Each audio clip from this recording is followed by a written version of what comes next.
Hi everyone, সবাই কেমন আছেন? আজ আমি আপনাদের সাথে শেয়ার করছি টক ঝাল মিষ্টি আমের আচার। অনেকে আছেন খিচুড়ি, ভাত এবং ডালের সাথে আচার খেতে পছন্দ করেন। আর এখন যেহেতু আমের সিজন, বছরের এই সময়টাতে আচার বানিয়ে রেখে সারা বছর সংরক্ষণ করে খেতে পারবেন। আর আজকে যে আচারটা বানিয়ে দেখাবো, আপনি এই আচার খিচুড়ি, ভাত এবং ডালের সাথে খেতে পারবেন। তাহলে চলুন কিভাবে আমি এই আচার বানিয়েছি। ভিডিও ভালো লাগলে একটি লাইক দিবেন, শেয়ার করতে পারেন ফ্রেন্ডস বা ফ্যামিলিদের সাথে। আচার বানানোর জন্য প্রথমে মশলা রেডি করে নিব। এখানে হচ্ছে আমি 1 টেবিল চামচ পাঁচফোড়ন, 1 টেবিল চামচ আস্ত ধনিয়া, 1 চা চামচ মৌরি, 1 চা চামচ জিরা, 10 থেকে 12টি লবঙ্গ আর 5 থেকে 6টি শুকনা মরিচ টেলে নিব। 2 থেকে 3 মিনিট টেলে নিলেই হবে। মশলাটা টেলে নেওয়া হয়ে গিয়েছে। এখন এটা আমি একটা ব্লেন্ডারে গুঁড়া করে নিব। এখানে 2 কেজি আম খোসা সহ কেটে নিয়েছি। আর আমগুলোকে আমি ফ্যানের নিচে 2 থেকে 3 ঘন্টা এইভাবে শুকিয়ে নিয়েছি। একটা আমের টুকরোর গায়েও পানি থাকা চলবে না, পানিটা ভালোভাবে শুকিয়ে নিতে হবে। আর এখানে আচারে দেওয়ার জন্য আমি 1/2 কেজি রসুনের কোয়াগুলো এভাবে নিয়েছি, এগুলো আচারের মধ্যে দিব। আর এখানে সরিষা বেটে নিয়েছি প্রায় 1 কাপের মতো। আর আচারের জন্য যে মশলাটা টেলে নিয়েছিলাম সেটা ব্লেন্ডারে গুঁড়া করে নিয়েছি। এই মশলাটা কিন্তু আচারের মধ্যে দিলে ভালো একটা ফ্লেভার আসে। আর এখন আচার বানাতে চলে এসেছি। এখানে একটা কড়াইতে আমি 1 লিটার সরিষার তেল দিয়েছি। এর মধ্যে দিয়ে দিচ্ছি 2 চা চামচ আস্ত পাঁচফোড়ন, 5 থেকে 6টি শুকনা মরিচ, 4-5টা এলাচ, 3 টুকরো দারুচিনি, 4 থেকে 5টা তেজপাতা। এই আস্ত মশলাগুলো আমি তেলের মধ্যে 2 থেকে 3 মিনিট টেলে নিব, এতে করে তেলের মধ্যে সুন্দর একটা ফ্লেভার ছড়াবে। এখানে তেলের পরিমাণটা বেশি করে দিয়েছি, যেহেতু সারা বছরের জন্য আচারটা সংরক্ষণ করে রেখে দিব, আচার যেন তেলের মধ্যে ডুবে থাকে। আর এখানে দিয়ে দিচ্ছি সরিষা বাটা, 1 কাপ সরিষা বাটা আমি দিয়েছি। যেহেতু খিচুড়ির জন্য এই আচারটা বানাচ্ছি, সেজন্য এখানে আমি সরিষার পরিমাণটা বেশি করে দিয়েছি, আপনারা চাইলে কিছুটা কমিয়েও দিতে পারেন। আর এখানে দিয়ে দিচ্ছি 1 চা চামচ হলুদের গুঁড়া আর 2 চা চামচ দিয়েছি লাল মরিচের গুঁড়া। যেহেতু টক ঝাল মিষ্টি আচার বানাবো, সেজন্য মরিচের পরিমাণটা বেশি করে দিয়েছি। আর দিয়ে দিচ্ছি লবণ।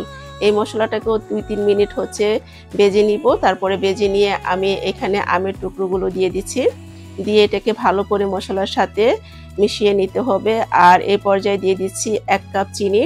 মিষ্টির পরিমাণটা এখানে যার যার স্বাদ মতো দিতে পারেন, যেহেতু টক ঝাল মিষ্টি আচার এবং খিচুড়ির জন্য বানাচ্ছি, সেজন্য এখানে চিনির পরিমাণটা আমি কম করে দিয়েছি। আচারটা হচ্ছে টক ঝাল মিষ্টি থাকবে। এখন এটাকে ভালো করে মিশিয়ে নিতে হবে। কয়েক মিনিট জাল দেওয়ার পর আমি এখানে দিয়ে দিচ্ছি সিরকা। সিরকা অবশ্যই দিবেন, কারণ আচার সারা বছর সংরক্ষণ করার জন্য সিরকা দিতে হবে। সিরকা আপনার আচারকে সারা বছর ভালো রাখবে। সিরকা দেওয়ার পর আচারটাকে আমি আরো কিছুক্ষণ জাল দিয়েছি। আমগুলো যখন আধা সিদ্ধ হয়ে গিয়েছে, এই পর্যায়ে এখানে দিয়ে দিচ্ছি রসুনের কোয়াগুলো। আগে রসুনের কোয়াটা দিবেন না, তাহলে এটা নরম হয়ে গলে যাবে। আমগুলো যখন আধা সিদ্ধ হয়ে যাবে, তারপরে হচ্ছে রসুনের কোয়াগুলো দিবেন। তা আরও কিছুক্ষণ জাল দিয়েছি। জাল দেওয়ার পর যখন এটা এই পর্যায়ে চলে এসেছে, রসুন সিদ্ধ হয়ে গিয়েছে, কিছুটা আমের টুকরো আস্ত রয়েছে, আবার কিছুটা গলে গিয়েছে, এই পর্যায়ে হচ্ছে এখানে যে মশলাটা টেলে গুঁড়া করে রেখেছিলাম সেখান থেকে 3 টেবিল চামচ দিয়েছি।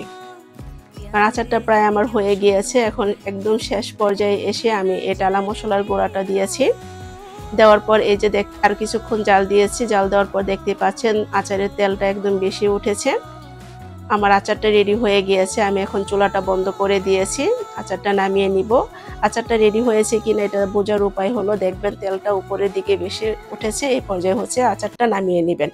আচার নামিয়ে নিয়ে আমি ফ্যানের নিচে ঠান্ডা করে নিয়েছি। তারপর এগুলোকে কাচের জারের মধ্যে সংরক্ষণ করে রেখে দিয়েছি। আচার চেষ্টা করবেন কাচের জারের মধ্যে সংরক্ষণ করে রেখে দিতে, এতে করে সারা বছর আচার ভালো থাকে। এখন এই আচারটা হচ্ছে আপনি সারা বছর বাইরে রেখে দিতে পারবেন, চাইলে এটাকে ফ্রিজে নর্মাল চেম্বারেও রেখে দিতে পারবেন। আর এই আচারটা আপনি খিচুড়ি, ভাত, ডালের সাথে খেতে পারবেন। যে আচারে যে তেল দিয়েছি, এই তেলটা আপনি চাইলে বিভিন্ন ভর্তার সাথে, মুড়ি মাখানোর সাথেও খেতে পারবেন। এই আচারটা কিন্তু সারা বছর ভালো থাকবে। তো চাইলে এটাকে মাঝে মাঝে রোদও দিতে পারেন, কিন্তু যখন আচারটা খাবেন তখন এখানে কোনো ভিজা হাত বা ভিজা চামচ ব্যবহার করা যাবে না, শুকনা চামচ দিয়ে আচারটাকে নিতে হবে। আর আচারের মধ্যে যদি কোনো পানি লাগে, তাহলে কিন্তু সেই আচার ভালো থাকবে না, সারা বছর ফাঙ্গাস পড়ে যাবে, আচার নষ্ট হয়ে যাবে। তো আশা করি আজকের এই ভিডিও আপনাদের ভালো লেগেছে। ভালো লাগলে একটি লাইক দিবেন, শেয়ার করতে পারেন ফ্রেন্ডস বা ফ্যামিলিদের সাথে। যারা আমার ভিডিও দেখেন কিন্তু আমার পেজটাকে এখনো ফলো করেন নাই, প্লিজ আমার পেজটাকে ফলো করবেন। সবাই ভালো থাকবেন, সবার জন্য অনেক অনেক দোয়া আর ভালোবাসা রইল।